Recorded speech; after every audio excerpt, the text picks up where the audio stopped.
Passando para o tema da noite de hoje, objeto do nosso estudo, o tema é Espiritismo Consolador. E quem nos auxiliará no entendimento desse tema é a palestrante da nossa casa, Ana Cristina Tanus. Ana Cristina, que Jesus te abençoe.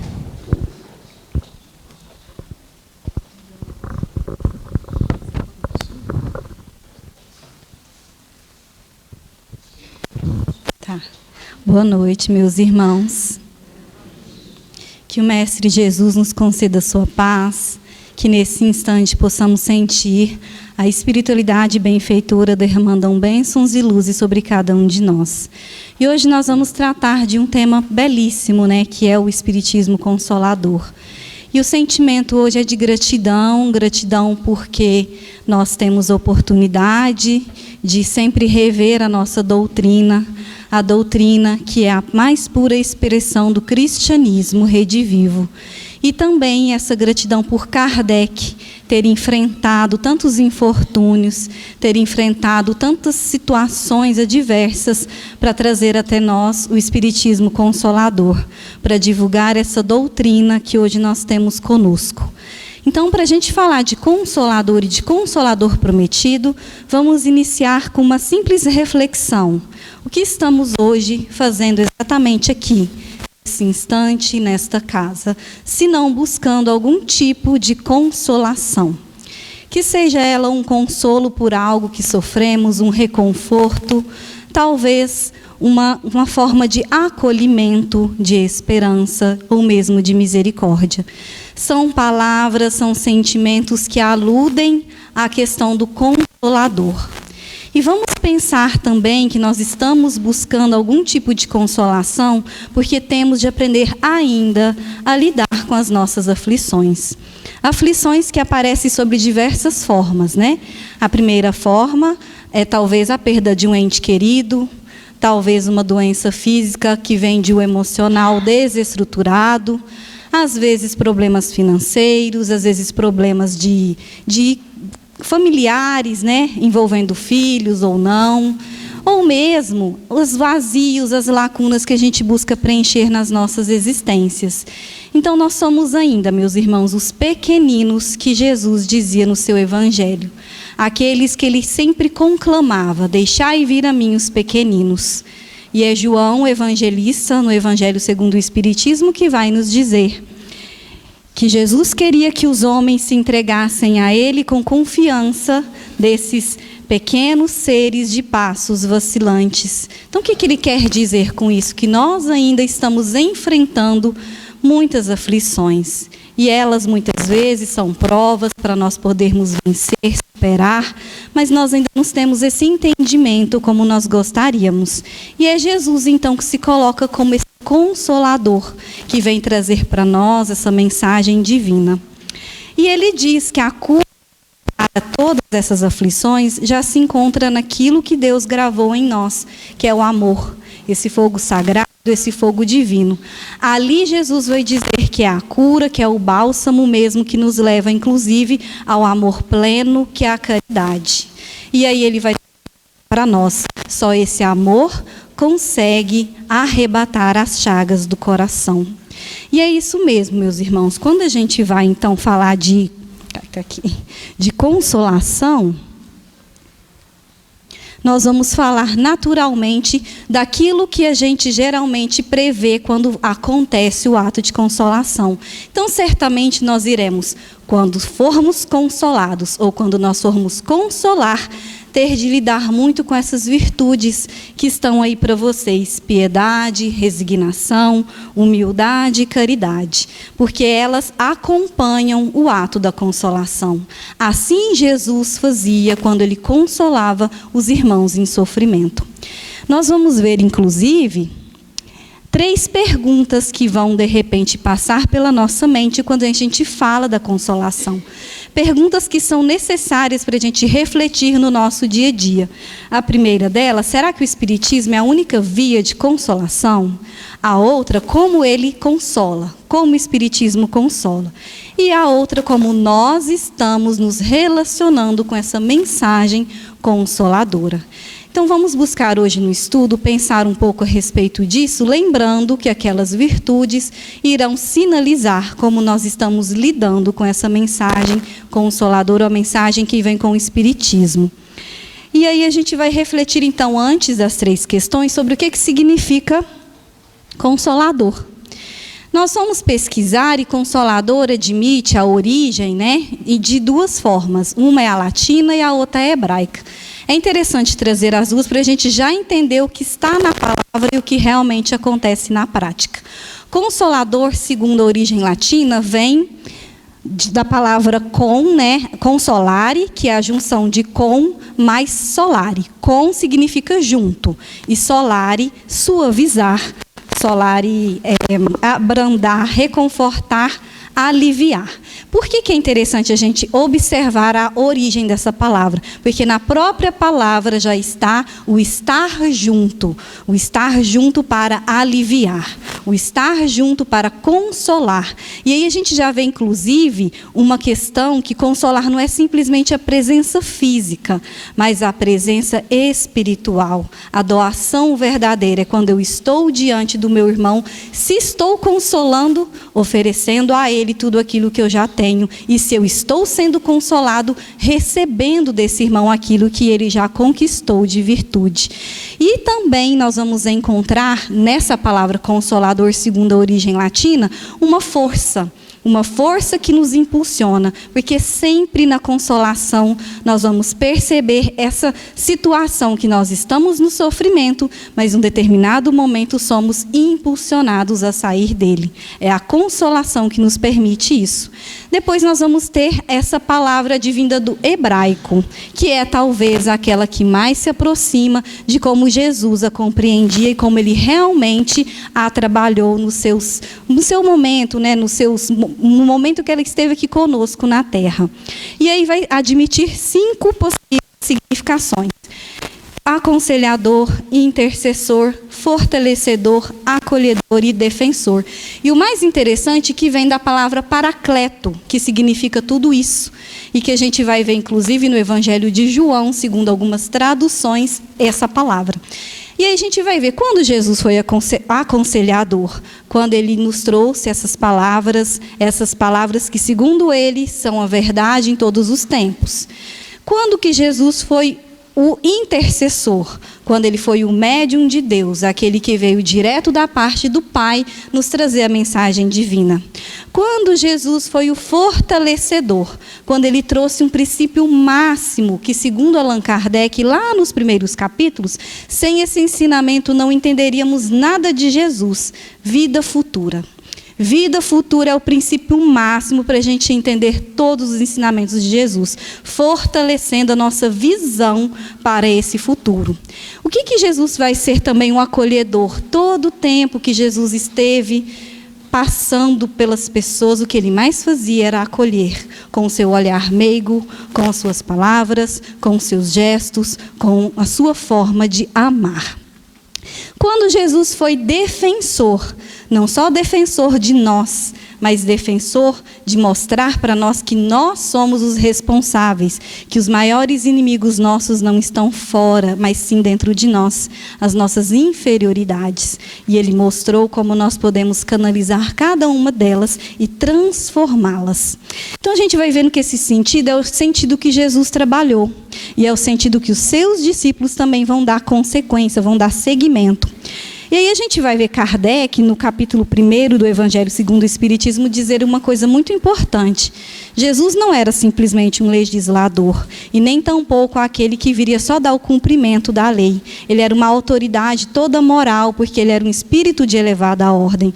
Estava ali também a figura do Consolador. Então Jesus já era esse Consolador, já vinha para dizer aos homens que a felicidade não estava na terra, porque estava no reino dos céus. céus e caberia a cada um de nós fazer esse exercício para chegarmos até o Pai. Então, são inúmeras as passagens evangélicas que a gente vai encontrar Jesus sendo esse Consolador. Inúmeras mostrando que esse amor que ele transbordava, irrestrito, incondicional, ele não condenava, ele jamais julgava. Então, ele realmente deixava para essas pessoas o que era o sentido da consolação. E aí ele sabia que certamente essas pessoas sentiriam falta disso, se sentiriam abandonados, se sentiriam órfãos. Então, é quando ele vai nos trazer aquela mensagem que está em João. Eu coloquei ela toda para vocês, porque é muito importante tudo o que ele diz aqui para a gente entender o Consolador prometido. Que é quando ele vai dizer: se me amais, guardai os meus mandamentos, e eu rogarei ao Pai, e ele vos dará outro Consolador, para que fique eternamente convosco. O Espírito da verdade é quem o mundo não pode receber, porque não o vê, nem o conhece. Mas vós o conhecereis, porque ele ficará convosco e estará em vós. Mas o Consolador, que é o Espírito Santo, a quem o Pai enviará em meu nome, e vos ensinará todas as coisas, vos fará lembrar de tudo que eu vos tenho dito. Por que é tão importante essa passagem que está em João? Porque é aqui que a gente vai entender como Jesus foi o guia, como ele foi o intercessor, como ele acolhia, como ele fortalecia. Todas aquelas palavras que está no hebraico se encontram nessa passagem. E ele dizia que esse Consolador viria não como uma individualidade, porque para ficar eternamente conosco, não teria como ser uma personalidade. E ele dizia que o Espírito da verdade iria presidir esse conhecimento, esse corpo de doutrina que ele estabeleceria num futuro. E também vai dizer que esse Espírito da verdade iria ensinar e também lembrar aquilo que ele havia dito, porque talvez nós havíamos esquecido. E o que é o Espiritismo, meus irmãos, se não essa retomada de Jesus, essa revivência do Cristo? O que é o Espiritismo, se não essa visão abrangente, lógica de todos os fatos? O que é o Espiritismo, se não esse conteúdo sério que o Kardec nos trouxe, que sempre observava, anotava, retirava todas as dúvidas? O que é o Espiritismo, se não essa lógica dupla de revelação, a revelação do Cristo retomada e a revelação a partir das descobertas científicas que viriam dar explicação para uma série de mistérios, uma série de situações que nós não poderíamos compreender antes. Então, nós vamos ver que o Espiritismo já sinalizava tudo isso. E aí a gente já chega, então, na primeira questão. O Espiritismo seria a única via de consolação? Porque a gente está vendo tudo isso? Que a gente sabe, segundo Kardec, coloca para nós lá no capítulo 15 do Evangelho, o que a gente tem que considerar que é fora da caridade, não há salvação. Não é fora da verdade, não é fora do Espiritismo, não é fora da é fora da caridade, que é uma língua universal. E é interessante a gente pensar dessa forma, porque o rótulo Espiritismo não nos leva a nenhum tipo de entendimento espiritual, mas a vivência do Espiritismo, sim, aí nos leva ao entendimento daquilo que Jesus tanto gostaria que nós colocássemos em prática. Essa caridade, essa humildade, isso que está no ato da consolação. E aí é importante a gente entender isso, meus irmãos, porque há várias leituras, nós fomos pesquisando, que também, lendo Paracletos lá na origem hebraica, vão considerar que eram conhecidos. Olha que interessante, encontramos um artigo de um padre, Raymond Brown, que escrevera falando dessa passagem. E quando ele fala lá, o que ele diz? Ele diz que não era o Cristo, porque o Cristo iria rogar ao Pai. Não era Deus, porque o Deus estava enviando. Esse Espírito Santo, que na linguagem dele seria a Trindade, ele entendia como uma espécie de conhecimento que iria dar continuidade à obra do Cristo. Ele não vai chegar ao ponto como Kardec nos traz, todas as informações. Mas olha que interessante, já vemos, quando você lê na origem hebraica, essa mesma noção de conhecimento através do Consolador. Então, nós vamos ver Kardec, no capítulo 6, nos dizer que o Espiritismo vem no tempo assinalado cumprir a promessa do Cristo. O Espírito da Verdade preside ao seu estabelecimento. Era necessário chegar o momento correto para que esse Consolador prometido estivesse conosco. E aí vai dizer como o Consolador vai agir através do Espiritismo.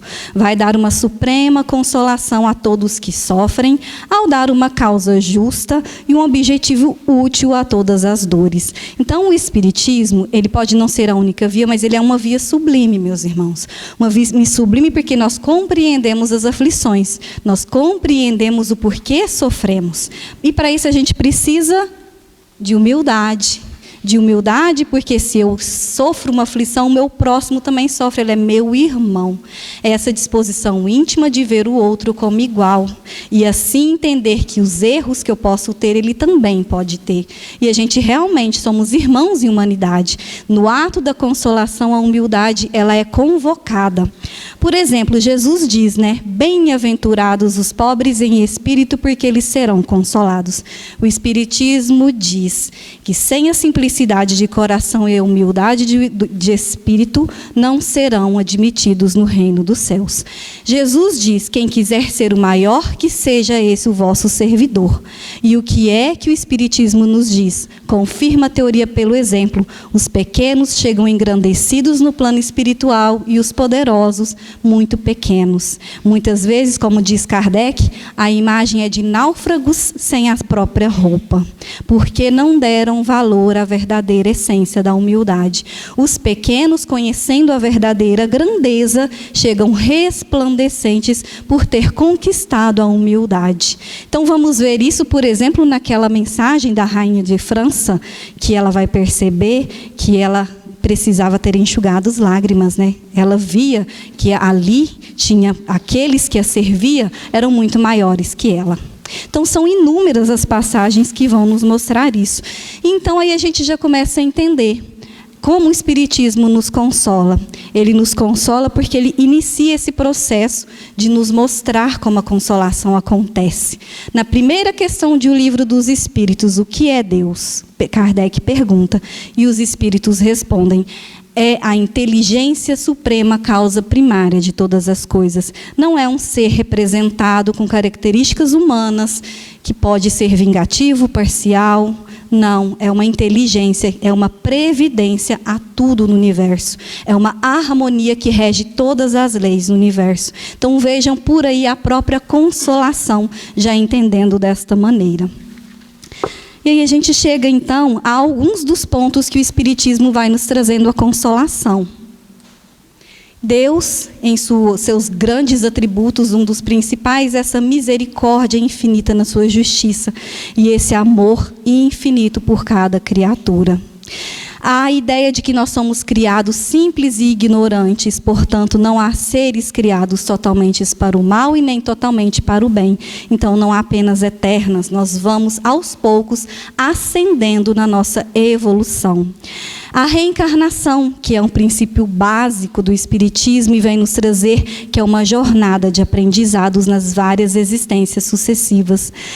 O céu e o inferno são estados de consciência, não são lugares específicos, porque justamente vamos ver o relato de espíritos lá no céu e inferno, diante das dores excruciantes que eles sentiam quando eles erravam muito, e o contrário daqueles que já tinham um paraíso na sua consciência. Então nós vamos ver aos poucos que a morte, ela não é isso que a gente pensa, ela é a libertação, ela é a possibilidade de dar continuidade ao progresso evolutivo. Então, a gente vai vendo aos poucos como o Espiritismo nos consola inclusive nos trazendo o valor da piedade, que é muito importante quando somos consolados ou quando vamos consolar. A piedade, que é também uma das virtudes convocadas pelo Cristo e que, segundo o Espírito Michel, no capítulo 13 do Evangelho, vai dizer que quando ela é profundamente sentida, ela é amor. Quando ela é amor é devotamento, e devotamento é o esquecimento de si mesmo. Se assim já começamos a analisar quando somos piedosos ou quando recebemos a piedade de alguém, nós já começamos a entender que é um processo em que envolve coragem e esperança. Porque quem é consolado através da piedade sente que algo foi devolvido a ela, que estava perdido. É o que Michel diz, nós sentimos que algo estava perdido e foi devolvido, assim como nós vamos consolar através da piedade. Ou seja, meus irmãos, ela é a precursora de uma das mais santas virtudes, que é a caridade. E na caridade e a resignação? Como é que a gente vai perceber isso no ato da consolação? Bom, na Revista Espírita de 1869, Kardec estava fazendo um estudo falando a respeito da comunhão de pensamentos. Ele diz o seguinte, que a caridade é a alma do espiritismo. Ela resume todos os deveres do homem para consigo mesmo e para com seus semelhantes. Razão porque se diz que não há verdadeiro espírita sem caridade. E aí a gente já começa a perguntar, será que nós estamos agindo assim? Será que nós estamos sendo os verdadeiros espíritas? Porque ele vai dizer que a essência verdadeira de todo espírita deve ser a caridade, o móvel das nossas ações. E nós vamos perceber isso quando, por exemplo, vamos entender que a resignação, ela não é simplesmente um sentimento de acomodação. A resignação, ao contrário disso, é o entendimento do porquê a gente sofre. E aí, na resignação, a gente já está abrindo as portas para a prática da caridade. Por exemplo, Lázaro vai nos dizer que a resignação, ela é justamente o consentimento do coração. É uma força ativa. Pela resignação, a gente facilita a cura das nossas aflições.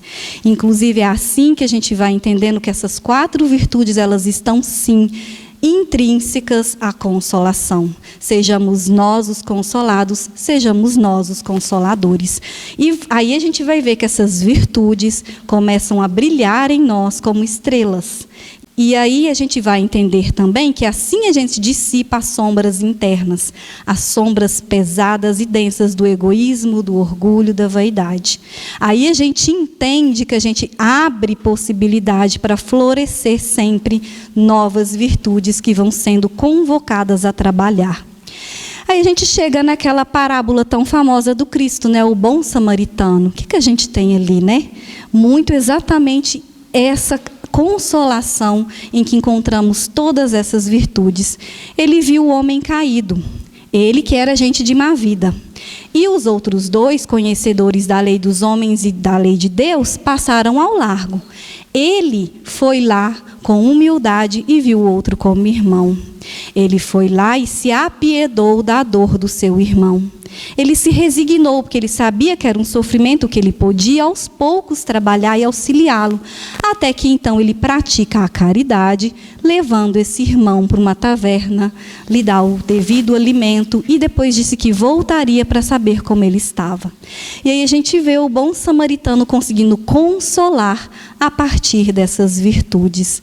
E a gente pergunta, né, a terceira questão: como nós estamos nos relacionando então com essa mensagem? Estamos sendo esses instrumentos do alto no momento de consolação? E aí entra aqui uma história verídica, né, que circulou bastante na mídia, que é o Fábio de Mello, que conta numa missa dele, que tem muito a ver com essa história do bom samaritano. Ele foi convidado para ir num almoço na quadra da Mangueira, acho que era o aniversário da Alcione. E ele disse que naquele dia ele foi, se assentou e viu ao longe um travesti chamado Luana olhando para ele. Na hora ele ficou incomodado. E aí o travesti sorria para ele e se aproximou pedindo uma foto. E ele, um pouco desconcertado, levantou e tirou a foto.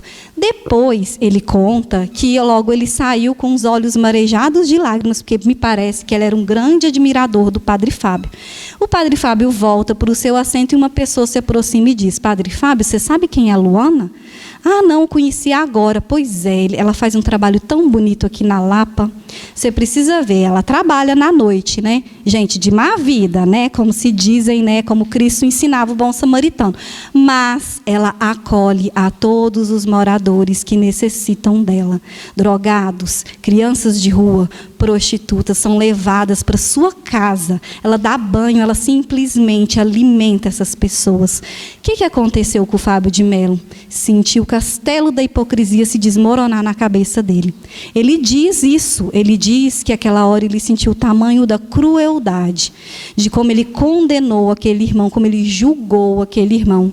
E no fim das contas ele complementa, ele era o bom samaritano, que fazia, que consolava de fato segundo Cristo.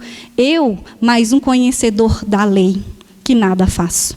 Então vamos pensar a respeito disso, meus irmãos, em que medida essa mensagem consoladora está chegando até nós. É interessante usar o exemplo dele porque ele percebeu depois o que tinha acontecido. Temos de reconhecer os nossos erros e começar a consertar cada um deles. E aí a gente então vai para 3 passagens muito importantes do Evangelho, em que a gente vê como que essa consolação acontece quando Cristo a traz para os seus discípulos e como que nós, espíritas, vamos entender isso no Espiritismo. A primeira que está aí para vocês é Mateus, capítulo 14, versículo de 22 a 33, que é a passagem de Jesus caminhando sobre as águas. Essa passagem, Jesus se retirava ali rapidamente para orar e os discípulos vão em alto mar. Acontece uma grande tempestade, uma tormenta, e eles ficam desorientados. Ao que então Jesus aparece, uma aparição ali, convocando eles. E o interessante é o que Jesus diz: animai-vos, sou eu, não temais. E aí a gente sabe que essa aparição, né, devido às vezes a uma questão da materialização ou do desdobramento do Cristo, isso, se vocês tiverem interesse, está lá no livro A Gênese, Kardec trabalhando isso sobre os milagres de Jesus. Mas o que é importante hoje a gente anotar aqui é essa fala do Cristo. O que ele está dizendo hoje para a gente? Animai-vos, irmãos, as tempestades de aflições vão aparecer, mas eu estou aqui, eu estou convosco. Então vejam, meus irmãos, quando ele diz animai-vos, eu estou aqui, o Espiritismo diz, a partir do Espírito da Verdade, que os anjos consoladores virão enxugar as nossas lágrimas. É o Espírito da Verdade que diz que aqueles que carregam seus fardos, assistem aos seus irmãos, são os meus bem-amados. Então o Espiritismo está novamente nos trazendo a plena consolação. A outra passagem está em Lucas 8, 43 a 49, que é a passagem da mulher hemorroísa, né? A mulher com fluxo de sangue.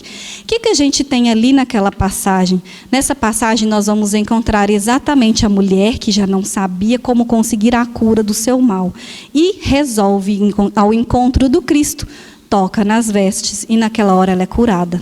E o que ele vai dizer? Filha, foi tua fé que te salvou. E aí, o que é o entendimento para nós? Nós somos capazes de nos curar. Nós somos capazes, que nós temos essa força. A força que advém desse Consolador.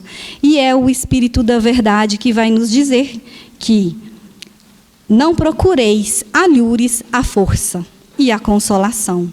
Deus dirige aos vossos corações um apelo através do Espiritismo. Escutai-o.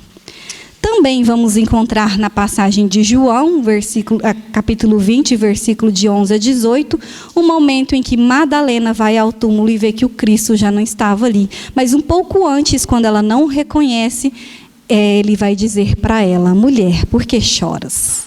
Por que choras, mulher? E nós vamos ver Jesus nos dizer: por que choramos, se já temos o Consolador conosco? E aí é o Espiritismo da Verdade que vai dizer: estou convosco e o meu apóstolo vos ensina. Kardec nos mostra como deveremos agir através da doutrina, que ele foi esse codificador. Ele que foi o responsável pela codificação, mas que, como ele mesmo diz, é um trabalho dos espíritos. São os espíritos que traduziram toda a moral de Jesus. O próprio Cristo estava ali na figura do Espírito da Verdade. Presidiu a vinda do Espiritismo Consolador. E é o próprio Espírito da Verdade que diz isso numa mensagem: vinde a mim como outrora, vós que estáis fatigados, e eu vos aliviarei. Ele diz aquilo que ele já dissera antes. Então, o Espiritismo Consolador é Jesus nos dando as mãos. É Jesus nos convocando para nós auxiliarmos, para nós sermos consolados através dessas palavras que reluzem e que elas possam não só ecoar nos nossos corações, elas possam fazer morada definitiva, porque o Cristo Consolador se faz através do Espiritismo. Fiquemos todos com Deus. Assim seja.